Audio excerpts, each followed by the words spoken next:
नमस्कार दोस्तों, Uttar Pradesh cooperative bank में जो कोऑपरेटिव का सिलेबस है उसके हम एमसीक्यू कर रहे हैं मैराथन क्वेश्चन, जिसमें टॉपिक 1 कवर हो चुका है। टॉपिक 2 राष्ट्रीय स्तर की महत्वपूर्ण सहकारी संस्थाएं कौन सी हैं, इसके बारे में हम टोटल 20 क्वेश्चन करने वाले हैं। तो आइए शुरू करते हैं। सबसे पहला क्वेश्चन आपके सामने है, ईएफको का फुल फॉर्म क्या है, जो दुनिया की सबसे बड़ी सहकारी समितियों में से एक है। पहला Indian farmers fertiliser cooperative limited, दूसरा international federation of fertiliser corporation, Indian federation of food cooperative या फिर इंडिपेंडेंट फार्मर फाइनेंस कोऑपरेटिव। इसमें से कौन सा सही है दोस्तों? तो इसमें ऑप्शन नंबर ए सही है, Indian farmers fertiliser cooperative limited. अगले उत्तर देखते हैं। ईएफको का पूर्ण नाम Indian farmers fertilization cooperative limited है। यह मुख्य रूप से किसानों के लिए खाद्य उर्वरक बनाने और वितरित करने का काम करती है। चलिए अगले क्वेश्चन पे आते हैं। ईएफको की स्थापना किस वर्ष की गई थी और इसका मुख्यालय कहाँ स्थित है? 1965 में मुंबई में, 1967 नई दिल्ली में, 1974 लखनऊ में या 1980 चेन्नई में। कहाँ की गई थी दोस्तों? तो ऑप्शन नंबर बी सही है, 1967 नई दिल्ली में किया गया था। ईएफको की स्थापना 3 नवंबर 1967 को हुई थी और इसका मुख्यालय नई दिल्ली में है। अगले क्वेश्चन पे आते हैं। दुनिया का पहला नैनो यूरिया लिक्विड किस सहकारी संस्था द्वारा विकसित और लॉन्च किया गया था? नाबार्ड द्वारा, ईएफको द्वारा, क्रिप्को द्वारा या फिर नेफेड द्वारा? किसके द्वारा किया गया था दोस्तों? तो सही ऑप्शन है बी, ईएफको द्वारा। अगले इसका देखते हैं। यह हाल ही की एक बहुत बड़ी तकनीकी उपलब्धि है। ईएफको ने पारंपरिक यूरिया की बोरी की जगह आधा लीटर की नैनो यूरिया बोतल विकसित की है, जो पर्यावरण और फसल दोनों के लिए बेहतर होता है। अगले क्वेश्चन पे आते हैं दोस्तों। क्रिप्को का मुख्य कार्य क्या है और यह किस क्षेत्र की सहकारी संस्था है? यह केवल डेयरी विकास का काम करती है। यह मुख्य रूप से यूरिया, बायो फर्टिलाइजर और उच्च गुणवत्ता वाले बीजों का उत्पादन व वितरण करने वाली राष्ट्रीय सहकारी संस्था है। यह केवल आवास ऋण देती है। यह विदेशी मुद्रा विनिमय का काम करती है। तो इसमें से कौन सा ऑप्शन सही है दोस्तों? सही ऑप्शन है बी। यह मुख्य रूप से यूरिया, बायो फर्टिलाइजर और उच्च गुणवत्ता वाले बीजों का उत्पादन व वितरण करने वाली राष्ट्रीय सहकारी संस्था है। कौन? क्रिप्को। क्रिप्को की स्थापना 1980 में हुई थी।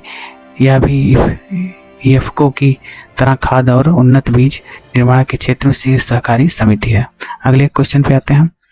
कृषि उपजों के विपणन यानी कि मार्केटिंग, व्यापार एंड खरीद के लिए भारत की शीर्ष राष्ट्रीय सहकारी संस्था कौन सी है? एनसीयूआई, नेफेड, एनसीडीसी या ट्राइफेड? कौन सा है दोस्तों इसमें से? तो सही ऑप्शन है बी, नेफेड। नेफेड का पूरा नाम national agriculture cooperative marketing federation of India है। इसकी स्थापना 2 अक्टूबर 1958 को हुई थी। यह किसानों की फसलों को सही दाम पर बेचने और सरकारी खरीद यानी एमएसपी में बड़ी भूमिका निभाती है। अगले क्वेश्चन पे आते हैं। जब देश में प्याज, दालों या आलू के दाम अचानक बहुत बढ़ जाते हैं तो सरकार किस सहकारी संस्था को बाजार में बफर स्टॉक जारी करने की जिम्मेदारी सौंपती है? ईएफको को, क्रिप्को को या फिर नेफेड को या फिर एनडीडीएफबी को? कौन सा ऑप्शन सही होगा? ऑप्शन नंबर ए सही है, नेफेड को। ऑप्शन नंबर सी तो देखते हैं। नेफेड सरकार की तरफ से आवश्यक कृषि वस्तुओं का स्टॉक संभालती है ताकि बाजार में कीमतें नियंत्रित रहें और ग्राहकों व किसानों दोनों का नुकसान ना हो। अगले क्वेश्चन पे आते हैं। एनसीडीसी यानी कि राष्ट्रीय सहकारी विकास निगम की स्थापना किस वर्ष एक वैधानिक निगम के रूप में हुई थी? 1953 में, 1963 में, 1973 में या फिर 1983 में? तो दोस्तों एनसीडीसी की स्थापना 1963 में हुई थी। NCDC national corporation development corporation national cooperative development corporation की स्थापना मार्च 1963 में संसद के एक अधिनियम के तहत की गई थी। इसका मुख्य काम सहकारी समितियों को आर्थिक मदद और लोन देना है। अगले क्वेश्चन पे आते हैं। एनसीडीसी का मुख्य उद्देश्य निम्नलिखित में से क्या है? सीधे किसानों का बचत खाता खोलना, कृषि उपज के विपणन यानी मार्केटिंग, प्रसंस्करण, भंडारण और कोऑपरेटिव्स के आर्थिक विकास के लिए योजनाओं को प्रमोट और फंड करना, केवल शहरी सहकारी बैंकों को लाइसेंस देना या फिर नोट छापना। कौन सा ऑप्शन सही होगा इसमें से दोस्तों? इसमें से ऑप्शन सही होगा ऑप्शन नंबर बी, कृषि के उपज के मार्केटिंग, प्रसंस्करण, भंडारण से रिलेटेड। एनसीडीसी देश में सहकारी समितियों को मजबूत करने के लिए बुनियादी ढांचा जैसे कोल्ड स्टोरेज, गोदाम आदि बनाने के लिए पैसा देती है। अगले क्वेश्चन पे आते हैं। भारत में सहकारी आंदोलन को शिक्षा, प्रशिक्षण और दिशा देने वाली शीर्ष संस्था एनसीयूआई का पूर्ण रूप क्या है? फुल फॉर्म क्या पूछा है? National cooperative union of India, national cooperative university of India, national credit union institute या फिर national council of urban institution. कौन सा ऑप्शन सही है दोस्तों? इसमें सही ऑप्शन है option number A, national cooperative union of India यानी भारतीय राष्ट्रीय सहकारी संघ।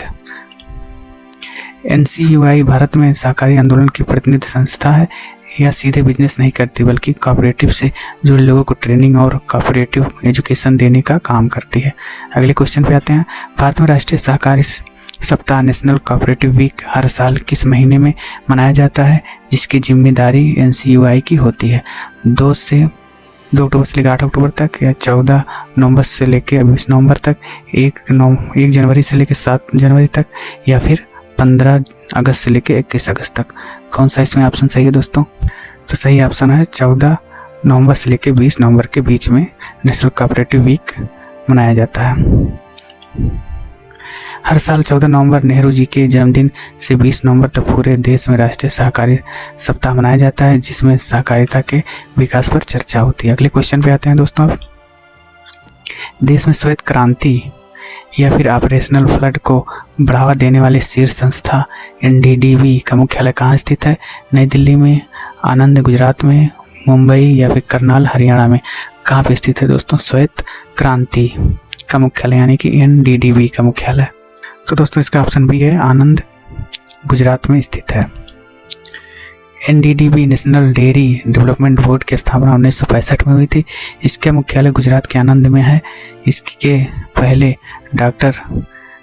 पहले अध्यक्ष डॉक्टर वर्गीय कुरियन थे। अगले क्वेश्चन पे आते हैं। अमूल ब्रांड किस प्रकार के सहकारी मॉडल का सबसे सफल और प्रसिद्ध उदाहरण है? उपभोक्ता सहकारिता, डेयरी सहकारिता, आवास सहकारिता या बुनकर सहकारिता? तो कौन सा ऑप्शन इसमें सही है? तो अमूल दूध आप लोग जाते हैं तो यह है ऑप्शन नंबर बी यानी कि डेयरी सहकारिता से। अमूल ने गुजरात के किसानों को जोड़कर सहकारी दुग्ध उत्पादन की शुरुआत की, जिसने भारत को दुनिया का सबसे बड़ा दूध उत्पादक देश बना दिया। अगले क्वेश्चन पे आते हैं।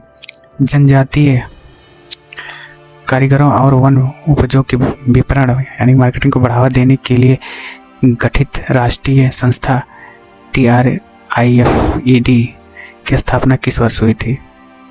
1987 में, 1992 में, 2004 में या 2014 में? किस वर्ष हुई थी दोस्तों? तो ट्राइफेड की स्थापना 1987 में, ऑप्शन नंबर ए सही ऑप्शन है। TRIFED tribal cooperative marketing development federation of India कोऑपरेटिव सिद्धांतों पर आदिवासियों द्वारा बनाए गए उत्पादों को बाजार और सही कीमत दिलाने का यह काम करती है। अगले क्वेश्चन पे आते हैं। राष्ट्रीय स्तर पर शहरी सहकारी बैंकों, अर्बन कोऑपरेटिव बैंक्स और क्रेडिट सोसाइटियों की शीर्ष प्रतिनिधि संस्था कौन सी है? नेफेड या फिर नेफकब या फिर आईएफको या फिर एनसीडीसी? कौन सा है दोस्तों? सही ऑप्शन इसका ऑप्शन नंबर बी नेफकब। उत्तर देखते हैं।